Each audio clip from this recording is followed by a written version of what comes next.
This is episode 94 of our Road to Unicum, and today I review the UDES 16. This is a Tier 9 Swedish medium tank in World of Tanks.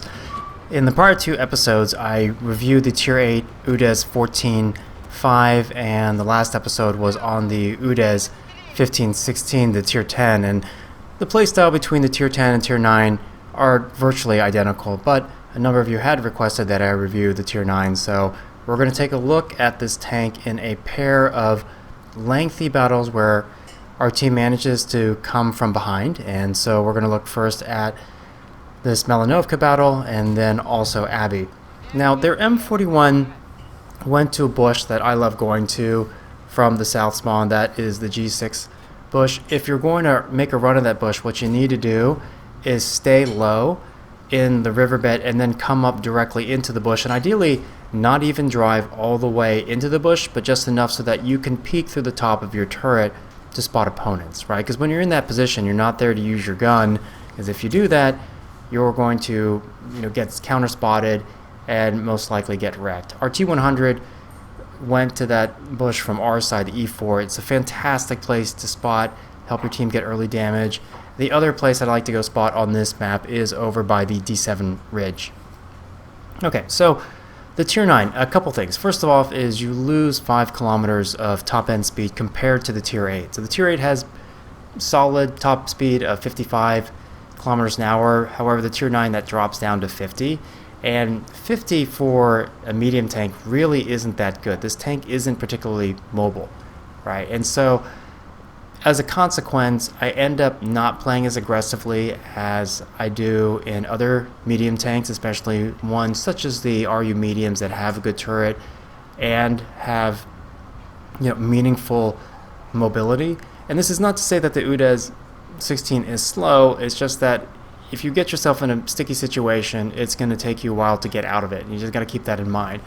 You might be wondering why I didn't go hill, and let me talk about that in a moment. And you notice I have intentionally knocked down a whole ton of bushes to make the top of this hill here, which is a pretty effective sniping position, C5, to provide as dense concealment as possible, right? And that will be from a number of different angles, not just for the tanks that are southeast of me, but also later in case we lose hill. Okay, so you guys have heard me talk about this before. I tend to attract a disproportionate amount of arty fire, whether that's because people see that I'm an otter, or they've got XVM and I'm, account super Unicum, or because they know who I am. And so, if I go up to hill on a map like this where there's an arty, I have to assume that I'm the one that's going to get targeted. And because the hull armor on top of this tank is only about 45 millimeters, this is the kind of tank where you're very susceptible to getting full penned by arty. There, Sheridan, by the way, took a horrible line. He crossed across the water, which is super slow, and he's overexposing his tank. And you can see, I've got so much concealment in front of me. Even when I fire, some of those bushes are going to remain. I'm going to retain some of the concealment value from them. And so the Sheridan really not playing his tank very smartly. And our T100 light tank is still spotting from that really effective E4 area. Now, part of the challenge is that their T95 is behind a building, and their T100 LT probably doesn't have much of a shot in terms of damage, right? Okay, I got that standard B as he was coming up and over the ridge, which is nice. You have a pretty good field of fire from here. Obviously, later in game, if their tanks kind of camp or don't push up, you're not going to have anything to really shoot at from where I am. So we had a couple things go wrong on our side. One is that our meal went on the lower part of hill where he's not going to be able to play hull down, and he's bottom tier. He got wrecked. Our IS-7 has been playing in an appropriate area. The problem is that once Emil died, it's just him on top of the hill, right? I think one other tank went up there with him. I can't remember which one it was, but that other, the ISG-152, which absolutely makes no sense since that tank doesn't have a turret. Not a very good decision to go up on hill. And our 50 TB has decided to sit back and camp. And this is generally speaking, it really drives me nuts. I think a lot of players who are unskilled end up playing heavy tanks for the simple reason that they're very durable, good armor, lots of hit points. Bad players will stay alive longer. But part of the problem is by not supporting the IS-7, he's leaving IS-7 in a situation where he's getting 4v1, plus their opposing arty, if he's smart, will be dumping on the IS-7 to get rid of him, right? So our 50 TP is just camping. He's not really providing any value to his team. Now, why am I staying here? Somebody has to spot these guys coming downhill, so we have the chance to snipe them as they're coming down, especially with our arty. And so we can't. Now I'm going to back up here just so that bush turns solid, just so I can take a shot at him at the side of his turret. Now, the thing is about some of these hybrid maps is if you're in a heavy tank, even if you win the brawling area, on a lot of maps you exit through an open area. Like in this case, if they come down the road from hill, which is a really stupid thing to do, by the way, they're going to get visioned and they're going to get shot at. Now, granted, a lot of our tanks pushed on the south side of the map, which I'll talk about in a minute, why that's typically a really stupid thing to do. Now, I'm keeping this guy lit and waiting till pretty late to take a shot because I thought I might get spotted. Turns out I did not. Now, if I were on the enemy team and we'd won hill, I would get off hill and basically dive down off hill around the A7 area and then cut directly southwest, which is probably what their T-44-100 did. He did a really smart thing coming to where he is. It's a good way to brush me off this hill so that I can't spot any longer. The only thing for that T-44-100 is he's potentially artyable. You know, and if our arty is smart, he's going to be targeting their nearest tank, especially if it's a medium tank, like right there, because he's the one that can provide the biggest risk in terms of vision to us. Okay, so I'm going to go ahead and cut back across over towards where the T-100 light tank is. Now, I do want to be careful about not being overly redundant with that T-100, who's playing a very smart game. Really carries this match for us, right? But I don't necessarily want to be in the exact same spot as he is, because then we'll have the same field of fire, we'll have the same spotting. However, you know, I don't want to get brushed off this hill yet, because this is still an important place for us to be holding on to. Okay, so let me circle back to talking about why I don't go south on this map early, right? And the main thing is it's way too easy to get bogged down. First of all, you have to cross the area on the road over by H2 and J3. It's super easy to take lots of early damage, which you don't want to do. And then it's way too easy to get stuck in the area to the west of their spawn. And this is unfortunate here that the heavy tank must have spotted me when I was crossing between some of these gaps here between these bushes. Anyway, and keep in mind too, like if you get to where our UDES 14.5 is, that platoon, their snipers are all going to be firing at those guys, and they're going to get dumped on by arty, right? And it's a totally fine thing late game to go over on the western side of the map and flank there, but like early game, like absolutely not. It's just such an easy way to get stuck, and you have such a limited field of fire. That shot, by the way, on the 50 TP, I didn't really have much of a shot. That was about as good as it was going to get. Same with the shot. Actually, that's going to be in the next battle I'm going to cover, which is the one in Abbey. But, you know, if you have a shot and you're unlikely to get spotted because of the density of the bushes beyond 15 meters in front of you, i.e. they look solid, take the shot. And in my case, I damaged him. You know, even if I don't damage, maybe I'll track him, and it's worth keeping him pinned in place so that our arty can dump on him. Okay, and their Type 61 is making a massive mistake here. He's trying to cross just on the west or south side of the lake. There pretty much is never a time in a medium tank where that's the smartest approach lane. You can either go to where the 50 TP is over by D7, or take the wide loop around clockwise, like where that person was just clicking on the map, the 704, which is to take the west side of the map and come around. Part of what thing which is a bummer is our IS-3 has been AFK, so we've been down in tank. Granted, you know, he's a tier 8 tank, but still, it's a pretty solid tank, and not having that gun is, you know, is a hurtful thing for us.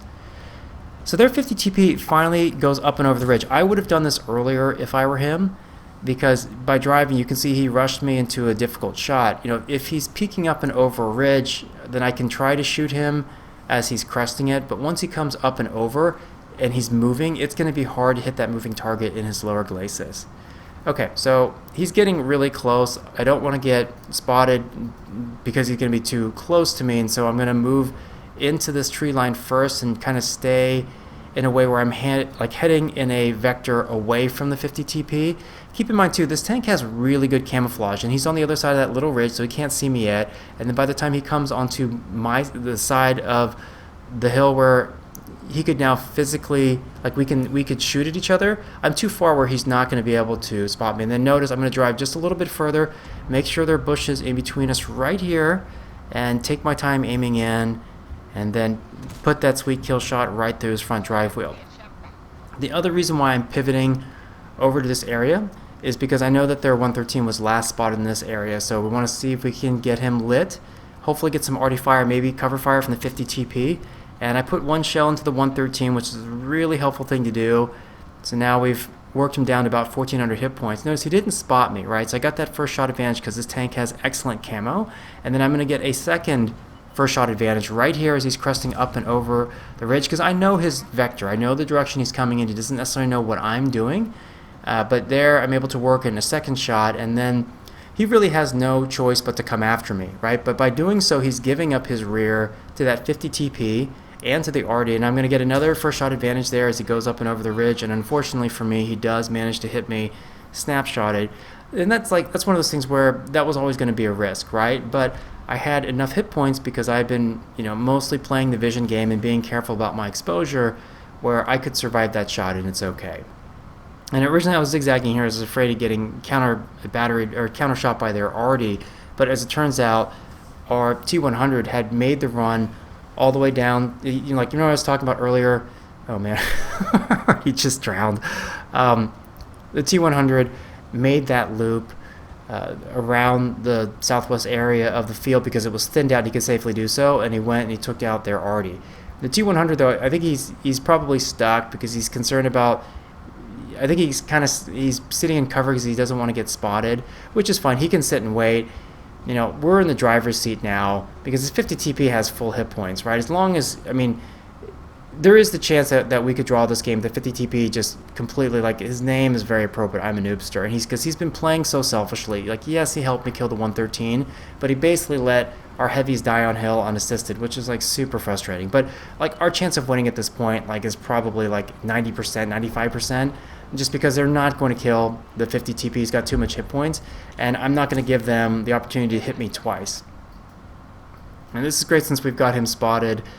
The T100 is so far away. The Luva really doesn't have any chance at spotting the T100 as he's firing, and the T100 just working that damage. T100 really had a great game, carried big time. The two of us really helped to keep our team in the match, and then here's I think a terrible line. I should have gone up and over the ridge directly to try to get another shot. Whatever, it happens. So I ended up dealing about 5100 damage and only got one kill, but the main thing is stretching out the battle, letting our arty work as much as possible, trying to help our team damage their tanks that decide to come downhill. So this particular Abbey match ends up being another really long battle where we end up having to come from behind into deficit, and I get stuck in some super awkward positions, which are going to be kind of interesting to share with you guys. Now, like I said, the top speed on this tank not so good, only 50 kilometers per hour, which is 5 kilometers worse than the tier 8, and as a tier 10, that is just not very competitive, right? So the main thing that I need to be careful here is not getting blapped by their tank destroyers that may be sitting in the bush over by B5, right? Now I took a shot there. There was some destructible cover in front of me. I think that might have been a vehicle, I don't know. But typically I'll just shoot one to get rid of the destructible cover, and then two in some cases, if you shoot through things, a shot will still go through and penetrate and you'll kill that target. Our Revelries is doing what a lot of bad players do, which is self-fulfilling prophecy of, oh, I'm bottom tier, I'm not going to be able to do anything. And instead of just being patient and trying to pick his spots, he's rushing forward in a tank that is a big, soft, squishy blimp, not very fast with a long reload, i.e. a tank that is super easy to bully, which is exactly what their Luvas and this UDES 14.5 are doing. Now, I would not go mid in a Luva for a number of reasons you're going to see here. And watch what I'm doing here. This is generally inadvisable. What I just did there was I pulled out as a rear mounted tank, exposing the front half of my vehicle first. The only reason why I did that was because I knew that I would have the first shot advantage because they were looking up at my platoon mate. Now, even with the hydraulic suspension, I can't get my gun down to aim at these guys.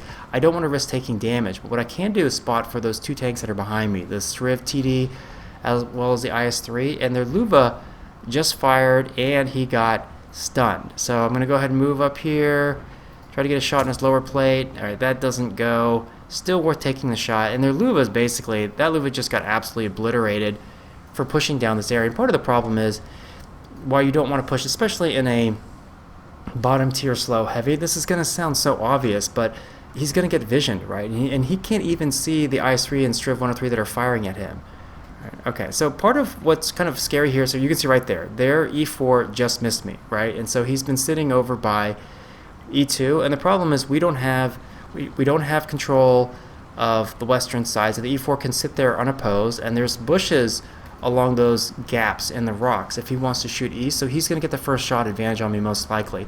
Our arty, by the way, not paying attention to the map, got spotted by their heavies who pushed pretty deep down the one line. He really should have flexed over to at least to the plateau where our cap is or to the eastern side of it, just not paying enough attention, and need to figure out where to go here. So obviously I don't want to push up that 5 lane. Like, it would be fun to join my platoon mate up in the Abbey, up on the hill, but the problem is I have to assume the E4 is going to get the first shot advantage. He's going to kill me. Okay, so their Luva is still here in mid, and then their M41 is inadvisedly trying to rush our base. And this happens with a lot of light tank players. They think that YOLO is actually doing their job. It's really not.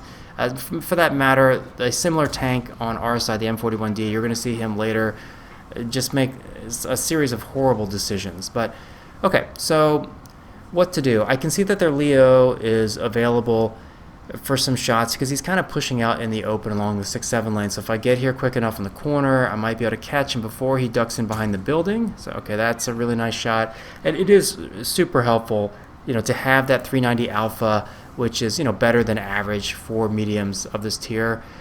Obviously, I would say the tier 8, tier for tier, has a even better alpha. The 360 at tier 8 is really good for a medium tank. And then unfortunately, so here's part of the problem, right?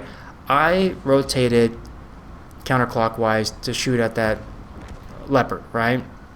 Our Striv had moved to a position to support our heavies who are trying to defend the 1 lane, right? But the Striv had left the J4 sniper's bush where he was at, and so as a consequence of him doing that, we didn't have someone who would spot the Luva and the UDES 14-5 when they went rushing uphill, which is unfortunate because it basically means that my platoon mate was uncovered or unprotected. And this is the thing, like, this is the same on mines, it's the same in Abbey. If your team has hill, you have to have tanks in position to defend the mouth of the hill so that their team just can't run up there and kill your guy on the hill. Like, that's super useless. Now, part of the problem is I still don't know where their E4 is. Okay, the E4 has just been spotted. He's down deep down the 1 lane, which is where he should have gone. He's probably waited a little too long. And then one of their strips is here. I take a snapshot and that misses, but let's see if I can get into a better position to shoot him. All right, so watch. See, he's going to disappear from my view, even though he was well within the white circle, right? Which is just kind of nuts. Like, if you think about it, the fact that I couldn't see him, despite the fact that he wasn't covered by a bush, tells you how good the ninja cam on that tank is. But what's also unfortunate here is this UDES 14-5. Let's see if I can try to get a shot on him. Now, ideally what I was hoping to do was see if I could knock down the bushes that are around the side of this building so I could peek out through a bush to see if I could spot the Striv. Probably a waste of time. And then now their UDES 14-5 knows where I am. And then when I back up here, this is really super stupid of me, and I'm like really lucky. If I had taken that shot, eaten it, and taken damage, we would end up losing this battle, right? But the problem was I was probably still lit from the UDES 14-5, and even if I wasn't, there's a chance that the Striv would have spotted me when I backed out into that lane. So this time I'm much smarter about my exit lane. This is what I should have done previously instead of pulling out sideways. And it's a good thing I didn't lose 390 more hit points because it matters later. Okay, so they have won the 1 lane. They have mid control in Abbey. This is really bad from us from a map control perspective. And so what's going to help us here is their E4 is going to make a rush across this area by our spawn. And in doing so, he's allowing himself to get perpendicular to me. So I'm going to be able to get side hull shots. And keep in mind, like, he's not a tank that has particularly good gun handling, right? He's actually rotating his turret to look back at the Ferdinand, which gives me another shot. So I've already put 2 in him, and here I should have just fired, right? And part of the reason why his outline's not showing up is there's that little supply hut there in the depot, and I should have just kept firing because I would have gotten the 3rd shot into him. And then that shot there, I should have been leading him a little bit to the right because he's backing up, so that one missed. Their UDES 14.5, I just managed to zigzag out of that shot from the E4, but I've got to get rid of this medium tank here. He's going to keep me, not only is he going to keep me lit, but he's going to have flanking fire on me, so I have no choice but to chase him and take him down. The great thing is that our Ferdinand manages to kill their E4. I mean, the E4 got up onto that plateau with 100% hit points, so it's huge that we killed him. And then notice, this tree here is knocked down, so this is going to act as a bush for me. And their T10, what their T10 is doing is what their E4 should have done in the first place. If they knew that I was just south of the Abbey, the last thing that they should do is try to push across the plateau to engage the Ferdinand. Ferdinand's not providing a threat back there, right? The other thing that the E4 could have done is just go up on the slope enough so that he could, with his 6 degrees of gun depression, shoot at the Ferd if he wanted to, but then he'd be on the other side of those rocks just to the south of me, and I wouldn't have a shot. And right there you can see, like, I didn't have a great shot. I could see his near side pike nose, but it's a good enough shot. Even after I fired, I wasn't lit, so using that bush to my advantage. And then right here, I thought we had a great opportunity to take down this striff, right? Remember I talked about their M41-90 kind of YOLOing, where our M41D is basically going to do the same thing. He doesn't need to engage the striff. All he needs to do is keep his attention while I come around and finish off the strip, but now I can't do that because the M41 YOLO rushed him. Like, why would he do that? The strip has a phenomenal armor profile that M41D is not going to penetrate him frontally. And now what kind of sucks is ideally I like to go up and finish off the strip, but I know that their SU-130 PM was last spotted right where that the Striv 130 is clicking on the map, and so I don't want to lose like a big chunk of my hit points right now. That Striv, or rather that SU-130 PM with one shot could take away half my remaining hit points. So the thing is, like, our Ferdinand is pushing clockwise around the map, which is actually a pretty smart thing to do. And what I was hoping was that he would end up going to that gap in the rocks on the shelf over by B3, because that's a really good place to spot from. And right now I'm kind of driving, kind of trying to think about where to go. And what I'm going to resolve to do here is flip around and then wait to see if that Ferdinand is able to get anything spotted, right? Part of the problem here is it's been a while since we've seen their other Striv and the T30, so they could be anywhere. They might be still around the 6-7 lane. They may have pushed down river. We don't know. And you can notice, by the way, our Wizzy tank destroyer, our fake tank, has come back to our cap, which turns out to be a really useful thing. And what I'm going to do here, I'm going to go ahead and blind fire the bush. And it's not necessarily because I know that they're there, but I might damage something, and more of if I get spotted, then I know that they've still got someone sitting on this shelf, right? But what I'm doing is basically waiting until that Ferdinand, I'm going to skip a little forward into the battle here, that Ferdinand can peek between that gap, which is a really good place for him to spot because there's a bush, right? So he won't necessarily get spotted, but if they have a tank that's not sitting in a bush, and by the way, it boggles the mind to me how many players will sit out in the open when there's a bush like 10 meters away. Like, why wouldn't you drive into the bush and just hide there? And this is just simple common sense. It doesn't require a whiz in terms of hand-eye coordination to do this, right? There's certainly people who have better aim skills, better hand-eye coordination. Even in a game like this where it's not a first-person shooter, it does still matter. But driving your tank, for the most part, if you're just worried about positioning, doesn't really require meaningful hand-eye coordination. Okay, my spider sense is tingling, so I'm going to go ahead and rotate around counterclockwise, and I find the SU-130 PM. The unfortunate thing is that's a really bad trade because he's got the bigger alpha gun, and I don't know if I can push up on him because I don't know if those tank destroyers are behind them. However, the huge thing is our Wizzy was in a position to go ahead and hit their SU, and so now he's one-shotable, right? And then this part right here, this is super unfortunate. Their Striv was on the shelf, that 7 shelf, which is a really powerful position to be because you've got hard cover and it can cover various areas on the map, right? You generally can't go there unless you get there early and you've got a fast tank, or your side wins river, which we essentially conceded because all of our tanks that pushed river either died, or in the case of the Wizzy, he came back. Now, I have high explosive loaded there. put a shot into the side, and notice I immediately start driving toward the striv. Why am I doing that? Well, I'm trying to cut off the angle that he has that's visible, right? And that saves my life because he bounces a shot off me, which means that I'm going to have the next shot between the two of us while he's reloading, and I'm able to finish him off. But what you can do if there's a ridge between you and another tank is, as soon as you fire, sometimes people back up, and all you're doing is making it easier for the opposing tank to fire at you. But by running toward the ridge, I'm making it so the striv has to come forward to try to look up and over the ridge and rush his shot, and he missed, and that really saved my life. But the thing too is I should have died a while ago, like early on when I backed out in that area over by E6. I backed out sideways when I was still lit. It was a very non-Unicum thing to do. But the problem is, okay, so our Ferdy died somewhere around, I think, C4, C5. Most likely he was shot at by a striv who was also on that 7 plateau.